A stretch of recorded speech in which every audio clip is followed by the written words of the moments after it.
Anda punya persoalan, maka diminta oleh Allah membacakan ayat ini. Subuh ke zuhur ada persoalan, maka zuhur diminta kita menghadap Allah membacakan kemudian ayat ini. Zuhur ke asar ada persoalan, asar diminta kembali kita menghadap Allah untuk memohon solusi. Asar ke maghrib ada masalah, diminta lagi menghadap untuk diselesaikan oleh Allah. Sampai sebelum tidur pun kita punya persoalan, diminta menghadap dalam sholat isya untuk dituntaskan semua persoalan itu. Jika benar cara kita kemudian bermohon, maka tenang tidur kita, karena tidur dalam keadaan nyaman dengan persoalan telah selesai dituntaskan. Namun demikian, tidak semua orang yang membacakan kemudian surah ini, ayat-ayat ini, lalu lantas mendapatkan jawaban seketika yang mengentaskan semua persoalannya. Karena ternyata jawaban itu diikat dengan ketentuan-ketentuan untuk mengamalkan isi dari bacaan yang kita bacaan itu. Bacaan itulah Al-Fatihah, terdiri dari 7 ayat, dan di ayat yang terakhir kita diminta kemudian untuk mengikut role model dalam kehidupan dengan 4 golongan utama kalau ingin kemudian apa yang kita mintakan dijawab oleh Allah Subhanahu wa taala. Ada kalangan para nabi, satu telah saya bahas. Kedua, golongan siddiqin telah saya uraikan. Ketiga, golongan syuhada baru sebagian saya sampaikan. Saya ingin ingatkan kembali, syuhada ini dibagi kepada 3 golongan. 2 dibenarkan, 1 diingkari. 2 dibenarkan, 1 diingkari. Golongan pertama disebut dengan syahidud dunya wal akhirah. Syuhada masuk dalam kategori syahid dunia dan akhirat. Jadi di dunia orang menyebutnya dengan syahid. Syahid, wafat syahid, syahid. Di akhirat pun statusnya syahid. Yang kedua, syahidul akhirah dunad dunya. Di akhirat mendapatkan status syahid, tapi di dunia umumnya tidak disebut dengan syahid. Taunya meninggal saja. Tapi statusnya di sisi Allah syahid. Ya, jika dia syaratnya beriman, beramal soleh. Baik. Yang ketiga, syahid dunya dunal akhirah. Di dunia nampak syahid, tapi di akhirat diingkari oleh Allah status syahidnya. Jadi ini yang saya katakan, 2 diakui, 1 dicoret. Yang dicoret ini banyak kemudian dalilnya. Bahkan kalau kita mengaji yang paling mudah dari Riyadhus Shalihin, dari 1896 hadis, itu ada di bab pertama, ya, babul ikhlas wa ihdarun niyyah, bab tentang keikhlasan dan menghadirkan niat dalam setiap perkataan dan perbuatan kita. Pernah ditanyakan kepada Nabi sallallahu alaihi wasallam an rajulin, tentang kisah seorang lelaki, kemudian dia berjuang. Apa motivasinya? Yang satu berjuang karena ingin populer, disebut sebagai pejuang, pahlawan. Yang satu berjuang untuk disebut sebagai orang yang membela hanya kaumnya saja, ya, fanatisme kaum, kesukuan. Ini agak mirip-mirip dengan yang pertama, ingin diagungkan. Satu ingin populer, ya, ingin disebut syahid, ya, ingin disebut pejuang, orang hebat berjuang. Yang kedua hanya berniat untuk kaumnya saja, yang penting kelompok saya ini bisa dibela.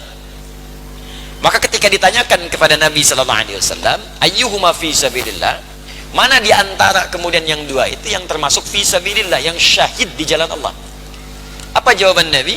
Saat itu Nabi mengatakan, man qatala litakuna kalimatullahi hiyal ulya fahuwa fi sabilillah. Kata Nabi, bukan satu di antara 2 itu. Yang disebut syahid fi sabilillah di dunia akan disebut syahid, di akhirat pun ditetapkan oleh Allah sebagai syahid, adalah orang yang perjuangannya hanya diniatkan karena Allah saja, karena Allah. Ya, karena itu ulama-ulama kita yang berjuang, sekalipun konteksnya membela negara, tapi niatnya untuk ibadah. Ulama-ulama kita, makanya yang dikeluarkan Syekh Hashim, Bashim Ash'ari, itu resolusinya jihad. Resolusi jihad. Ya, konteksnya membela negara, niatnya untuk ibadah.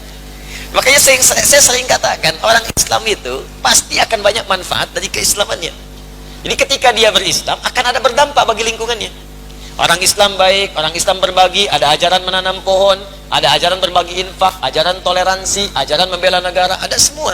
Jadi kalau kemudian jadi muslim di satu tempat, pasti manfaatnya akan banyak kepada lingkungannya. Itu poinnya. Ya, makanya kita kenal Pangeran Diponegoro, pahlawan nasional kan. Jadi dunianya dapat, akhiratnya dapat, insya Allah. Imam Bonjol, dunia dapat, akhirat dapat. Ya, pahlawan nasional. Tapi niat yang membedakan.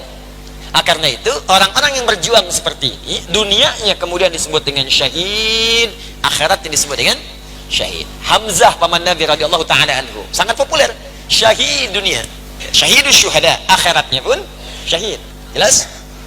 Yang ditolak oleh Allah melalui lisan Rasulullah tadi yang dua, berjuang untuk popularitas, ya, berangkat berjuang jihad, tapi kemudian apa? Awas, hati-hati, hati-hati. Dia niatkan hanya untuk cari popularitas, dia niatkan kemudian, mohon maaf, hanya untuk membela sebuah komunitas. Tapi ada yang tidak pernah terjadi di masa Nabi, tapi diprediksikan oleh Nabi terjadi di masa depan, dan sekarang kejadian. Adalah orang-orang yang tiba-tiba datang dengan sebuah ajaran yang akan mengagetkan. Jangankan kata Nabi, orang di masa itu, orang masa lalu pun kalau dengar itu ikutan kaget. Ini ada paham-paham ekstrim di kemudian hari. Apa diantaranya? Ini sudah diprediksi oleh Nabi SAW. Ada ajaran-ajaran yang menyesatkan, ya, yang kalau didengar oleh orang sekarang, ya, kata Nabi, orang masa depan akan kaget. Orang dulu pun ikutan kaget. Ini terbagi dua. Satu, ada ajaran, dua, tindakan. Apa yang dimaksud ajaran? Misal, tidak semuanya ajaran kelihatan ekstrim, ya, tidak semua ajaran kelihatan ekstrim, tapi dari kata-kata seakan-akan benar padahal keliru. Semua agama itu sama, menuju pada Tuhan yang sama, cuman caranya beda-beda. Waktu dengar pertama kali itu kaget kan kita? Kaget nggak? Itu kata Nabi, jangankan kita, Abu Jahal pun kalau dengar ikutan kaget.